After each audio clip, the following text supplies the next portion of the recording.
Hello বন্ধুরা, তোমরা সব কীরকম আছো? আশা করি তোমরা সব ভালো আছো, আর আমিও ভালো আছি তোমরা আশীর্বাদে। তো আজকে আমি কি রান্না করবো তোমরা লগে শেয়ার করবো।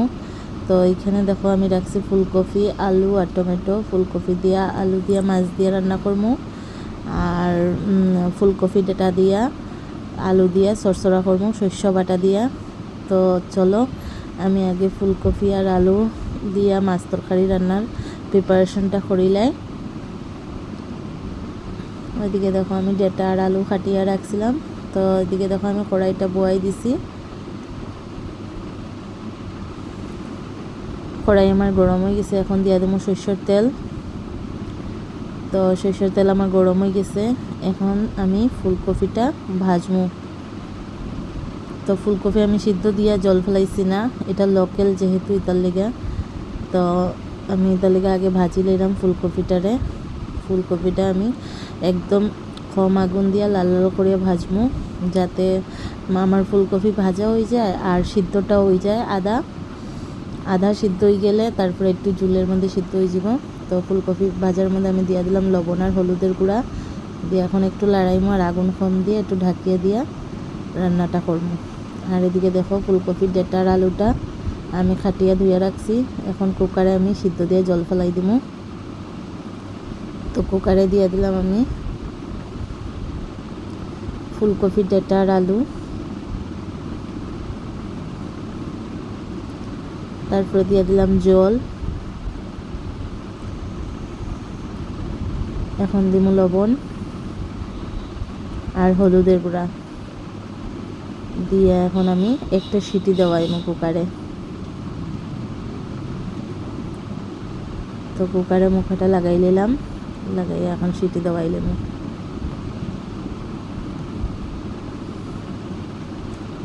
আর ওইদিকে দেখো আমার ফুলকপিটা ভাজা হয়ে গেছে লাল লাল করিয়া, এখন আমি ফুলকপিটা নামাই লিম। তো ফুলকপি ভাজার তেলের মধ্যে আমি আলুটা ভাজি লিমু। আলুটাও সেম আমি একটু কম আগুন দিয়া লাল লাল করিয়া ভাজমু। তো কড়াইতে দিয়া দিলাম আলু,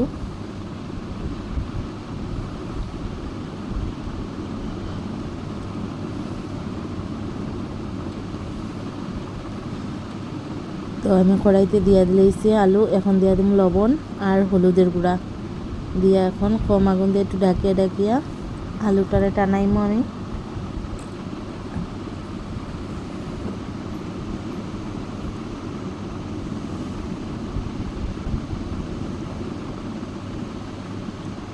তো দেখো আবারও লাড়াচাড়া করলাম।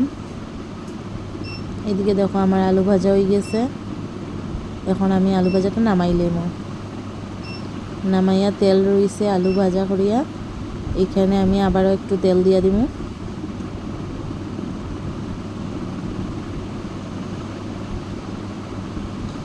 তো তেল দেওয়া হয়ে গেছে, তেলটাও গরম হয়ে গেছে প্রায় একরকম।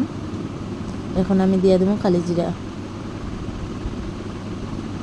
আর আজকে আমি মাছটা কালি জিরা সম্বাস দিয়েই রান্না করবো। এদিকে দিয়ে দিলাম টমেটো। তো তোমরা কে কে কালি জিরা সম্বাস দিয়ে মাছ তরকারি খাও আমারে কমেন্ট করিও। এখন দিয়ে দিলাম লবণটা যার যারই স্বাদ মতো দিবা। এরপরে দিয়ে দিলাম জিরার গুঁড়া, এরপরে দিয়ে দিলাম হলুদের গুঁড়া,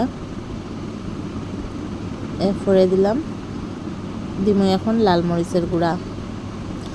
তো লাল মরিচের গুঁড়াটা আমি দিই কালার হওয়ার লেগা, কালারটা সুন্দর হইব এটার লেগা। তো দেখো আমার মশলা কষানি শেষ, তেল বেরিয়ে গেছে মশলা থেকে। এখন আমি ফুলকপি আর আলু ভাজিয়ে রাখছি ওইটা দিয়ে দেবো, দিয়ে এখনও আবার ভালো করে কষাইমু ফুলকপি আর আলুটার একদম কম আগুন দিয়া। তো দেখো আমার ফুলকপি আলু কষানি শেষ হয়ে গেছে। এখানে কিন্তু আমি জল দিছি না, আমি ফুলকপি আর আলুটার ভালো করে টমেটোর লগে কষাইছি, তার লেগে একটু গ্রেভি টাইপের ওর। তো এদিকে দেখো আমি এখন জল দিব। তো এখন দিয়ে দিলাম জল মানে ঝুল হইব আর কি এটা। তো দিয়ে দিলাম আমার ঝুলটা ফুটুক।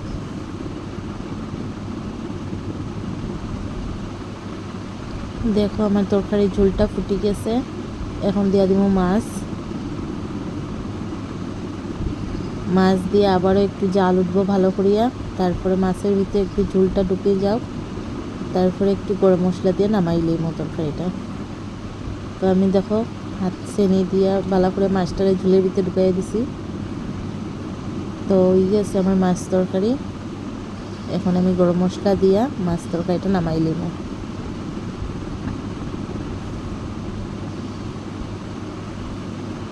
এদিকে দেখো আমার ডেটা আর আলু সিদ্ধ দেওয়া শেষ, নামাই লিয়েছি। এখন কড়াই আবার বয়াইলাম, বয়াইয়া কড়াইতে দিয়ে দিলাম সরষের তেল, তারপরে দিয়ে দিলাম পাঁচফোড়ন। এখন দিয়া দিমু ডেটাটা কড়াই দিয়ে এখন একটু ভালো করে লাড়মু।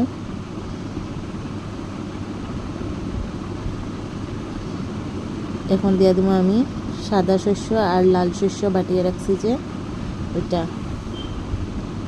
লাল শস্য সাদা শস্য বাটা দিয়া এখন আবার একটু লাড়মু যাতে লাগি যায় তারা সবের গাত, মানে ডেটার গাত আর কি। ওখান দিয়ে দিলাম হলুদের গুঁড়া। আগে যেহেতু আমি হলুদ দিছিলাম সিদ্ধ করার সময়, তখন হলুদটা একটু কম দিমু, আর লবণটাও আমার স্বাদ মতো দিছি আমি। এখন দিয়ে দিলাম লাল মরিচের গুঁড়া। তো দিয়ে একটু ভালো করে লাড়াইমু।